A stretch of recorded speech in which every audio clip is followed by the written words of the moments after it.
সন্দেশখালীতে যে ধরনের হিন্দু মা বোনেদের উপর যে ধরনের অত্যাচার, যে ধরনের নৃশংসতা, খুন, ধর্ষণ এবং জমি বাড়ি কেড়ে নেওয়ার মতো ঘটনা ঘটেছে, তাতে সারা বাংলা স্তম্ভিত হয়ে পড়েছে এবং অবিলম্বে এই শেখ শাহজাহান বাহিনী এবং এই জিহাদিদের আমরা গ্রেপ্তার চাই। তার জন্য আজকে আমাদের এই বিক্ষোভ মিছিল।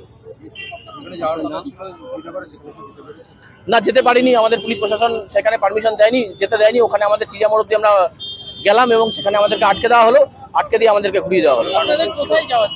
আমাদের এখান থেকে যাওয়ার কথা ছিল টিটাগড় থানা পর্যন্ত এবং টিটাগড় থানায় আমাদের একটা ডেপুটেশন দেওয়ার কথা ছিল। এই আমাদের কার্যক্রম ছিল। থানাকে আমরা ইন্টিমেশন দিয়েছিলাম পরশু দিনকে, আমরা শনিবার দিনকে রাত্রিবেলা সিপি অফিসে আমরা মেল করেছিলাম এবং টিটাগড় থানাকে আমরা মেল করে জানিয়েছিলাম।